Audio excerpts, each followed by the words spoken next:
Sejam bem-vindas e bem-vindos a esta aula muito especial sobre arte e natureza.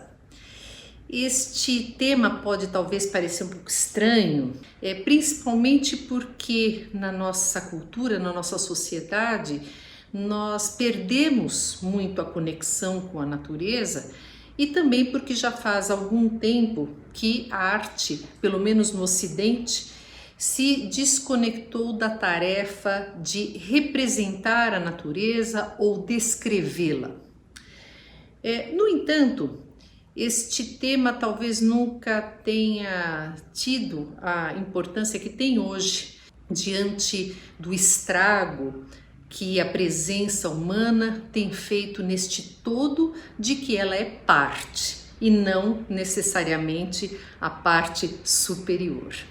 Eu entendo que a arte ela deve ser também uma maneira de nós refletirmos sobre essas ações e também de buscar soluções para os problemas que nós criamos. Esse nosso encontro de hoje, ele fala um pouco, sobre algumas maneiras como as artes ou seres humanos se aproximaram do mundo natural e deixaram uma presença nesse mundo, uma presença que é artística de alguma maneira. E aqui eu estou entendendo a palavra artístico sempre também de um jeito muito mais amplo, porque isso envolve uma dimensão simbólica e por envolver uma dimensão simbólica, isso também envolve uma dimensão mística e até espiritual.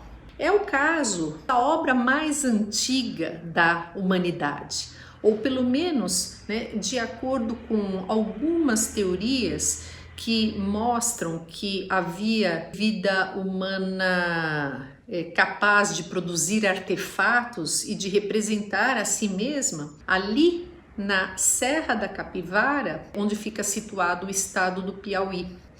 Foram encontrados nos anos 70 e estudados a partir dos anos 70 várias representações murais em muitos sítios, coisa de 150 sítios arqueológicos, geraram muitas especulações em torno do deslocamento das populações do continente africano para o povoamento dos outros continentes.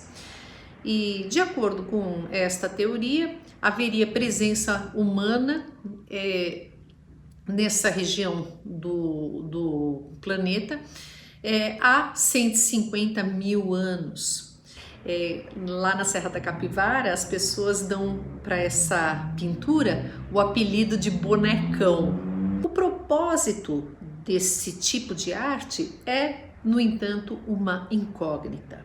Nós nunca vamos saber exatamente quais foram as intenções, os desejos dessas populações para representar seres humanos, animais, gestos, encontros, cenas da vida cotidiana, cenas da sua intimidade, em muitas e muitas tocas, como são chamadas, regiões dessa localidade do Piauí.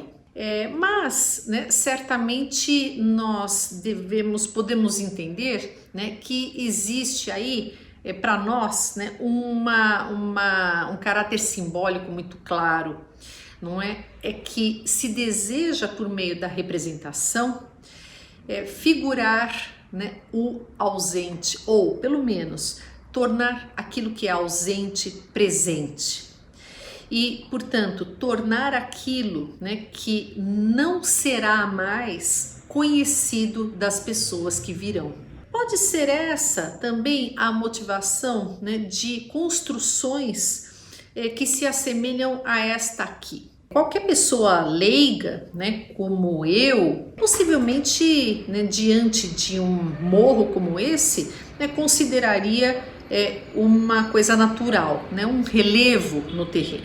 Mas na verdade eles são construções. Essas construções elas podiam atingir a altura de 6 andares de um prédio.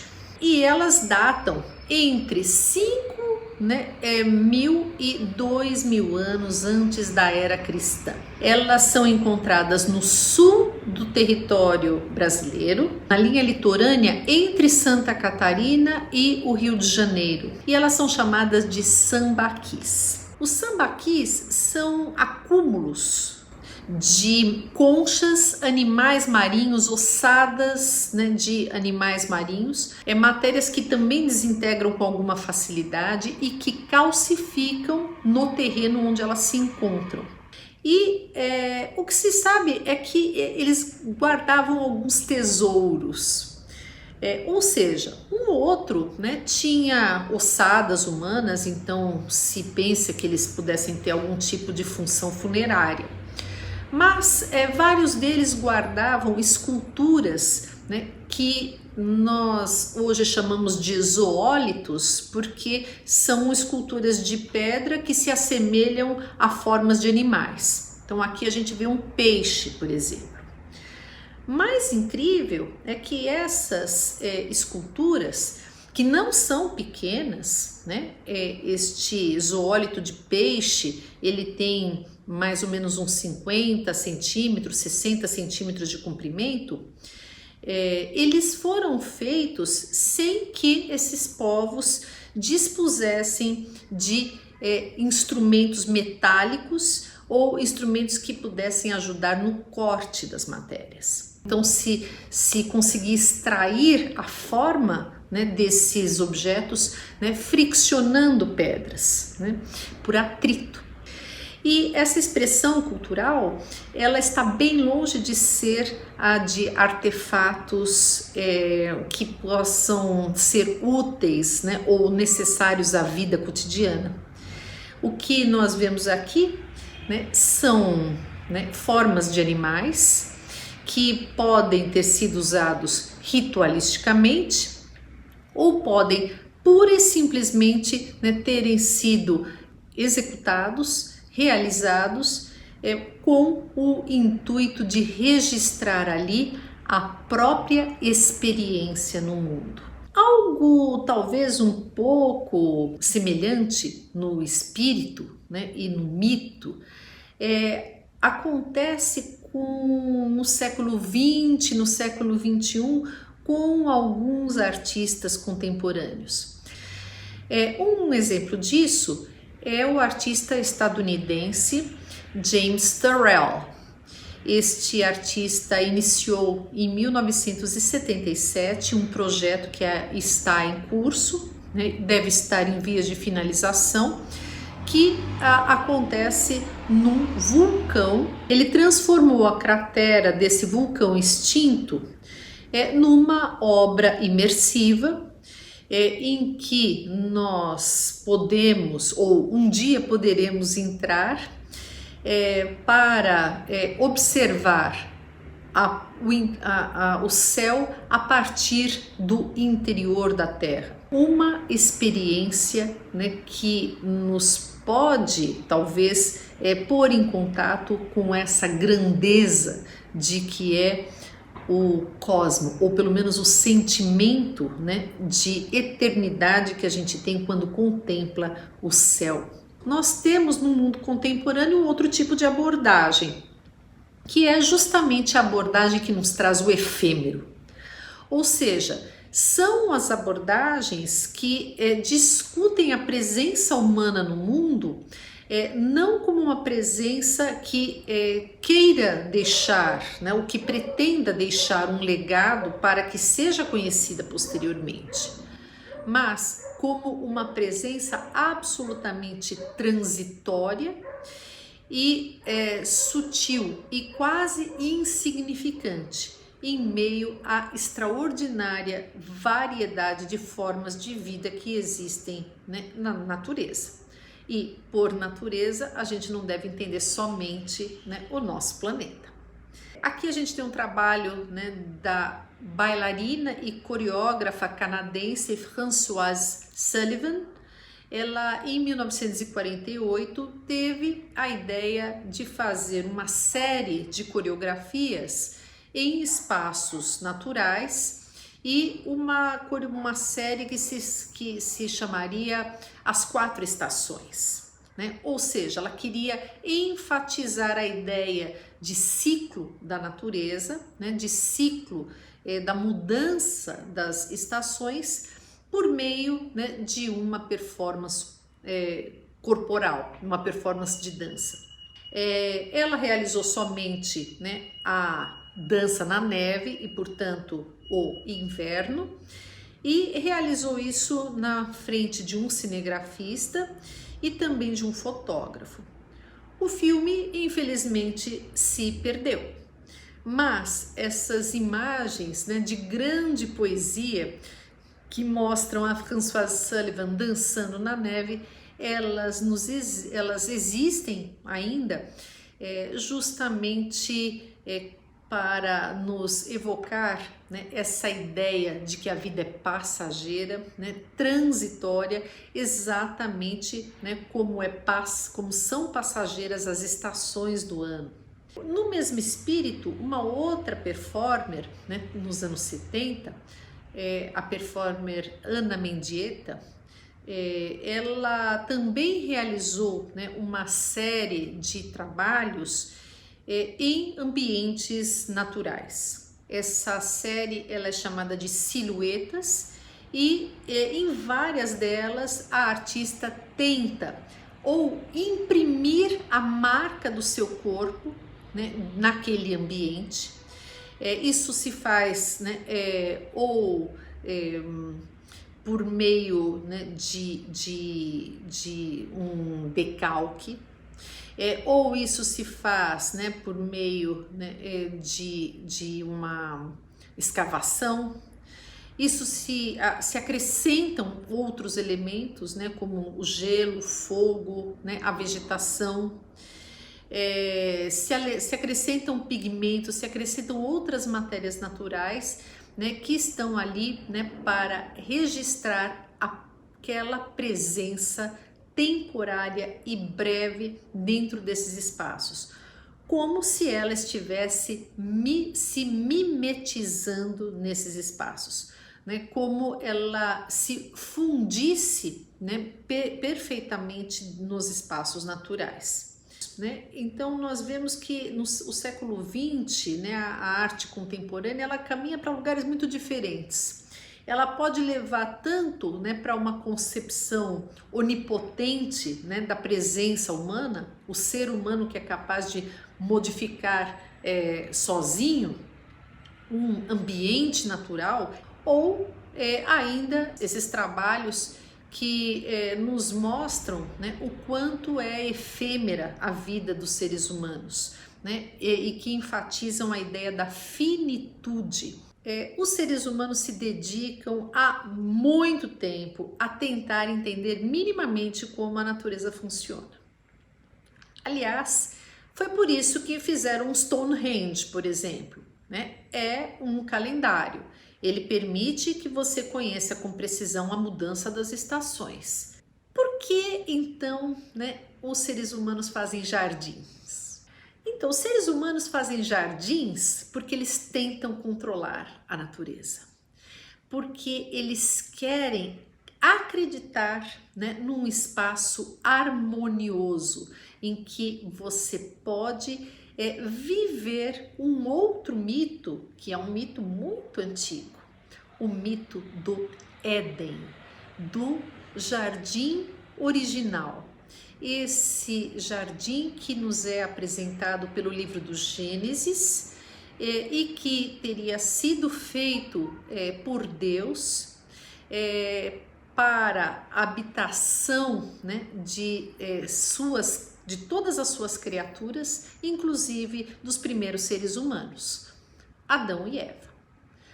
A partir do pecado cometido, né, por esses seres humanos, eles seriam banidos desse jardim e estariam, né, à mercê de todos os horrores, né, que a natureza lhes reserva. Ou seja, entende-se, né, o jardim como um lugar de harmonia, como um lugar de paz, como um lugar do encontro com Deus. Esse é um jardim muito antigo, é um jardim persa, e é sobre o modelo dos jardins persas que são construídos os grandes jardins no mundo europeu e a partir do mundo europeu em outros lugares do mundo onde a cultura europeia se impôs. O mundo persa foi um mundo extremamente poderoso, né? Culturalmente muito arrojado, muito sofisticado, e suas referências culturais se espalharam por várias partes do mundo. No Oriente Próximo, né, isso chegou também à Ásia Menor, ou mais exatamente, né, a esses países, essa região, né, que a gente conhece como a Turquia, por exemplo. E a partir, né, daquele momento, né, com a migração desses povos, né, para o continente europeu, nós vemos, né, o modelo do jardim oriental se replicar. Um exemplo a gente tem aqui na Generalife, que é um palácio antigo, né, mourisco, construído no complexo da Alhambra, assim como a gente tem também, né, o Palácio Nasrid, né, que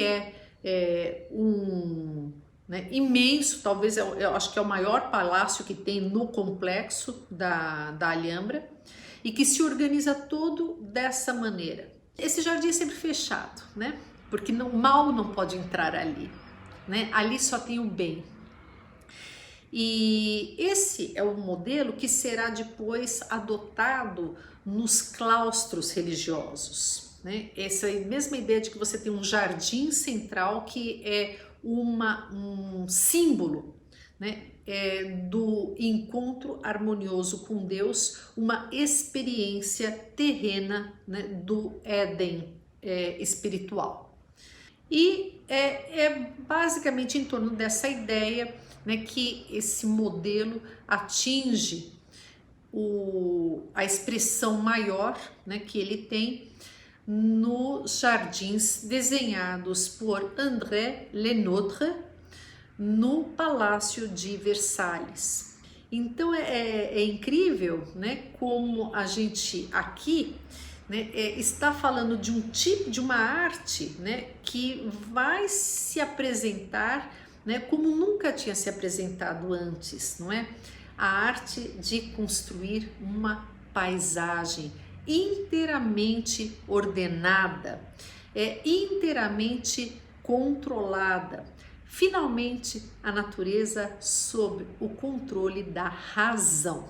Falar de paisagismo é um assunto é um assunto imenso, porque o paisagismo ele vai nos levar para a vida urbana, né? Ele não vai nos levar só para a experiência das grandes propriedades rurais. Naturalmente que as metrópoles, né, que foram construídas nos últimos 200 anos e que não param de crescer, elas são, né, muito mais caóticas do que a própria natureza, todas elas. E todas elas danificaram o meio de uma maneira irreversível. Mas ali 100 anos atrás, um arquiteto estadunidense chamado Frank Lloyd Wright, ele começou a discutir um pouco, né, esses materiais ou a maneira como, né, se construíam casas e cidades e edifícios. Ele começou a desenvolver para si mesmo um tipo de arquitetura que combinasse, né, uma racionalidade moderna, né, que era a sua racionalidade construtiva, junto com as necessidades dos habitantes da casa e de maneira que a casa ela pudesse se integrar de maneira plena no entorno onde ela é construída. Esta integração, né, diz respeito à maneira como você aproveita o terreno, é claro, os relevos do terreno, os elementos naturais disponíveis ali, mas depende também dos materiais que você escolhe. O Frank Lloyd Wright fez um amplo uso, né, das pedras e da madeira. As madeiras nos revestimentos internos, algumas caixilharias no mobiliário e a pedra, né, na própria estrutura da composição. E esse mesmo artista, ele inventou um jeito também de viver, não é? E esse jeito de viver, né, talvez seja aquele que se expressa com mais clareza nesta casa fantástica, que muitas vezes é chamada de a casa do século XX, Falling Water, a casa da cascata. Ela é feita em cima de um riacho. E ela é feita justamente para, né, nos mostrar, né, é como se ela fosse, né, essas grandes lajes, né, da pedra que existe nesse riozinho, né, e como se a água brotasse dele. Aliás, a água passa bem embaixo da casa, é uma coisa impressionante. E foi construída, na verdade, para uma pessoa com grandes recursos financeiros, né? E, no entanto, né, apesar de espaçosa e agradável, ela está bem longe de ser uma mansão.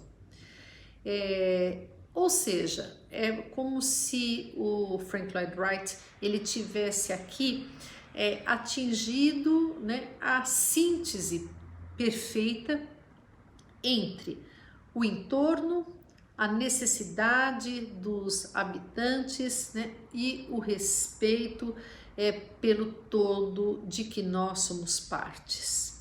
Todos esses elementos nós vamos trabalhar no curso Arte e Natureza, então eu agradeço muito a presença de vocês e espero que possam estar conosco. Então, muito obrigada.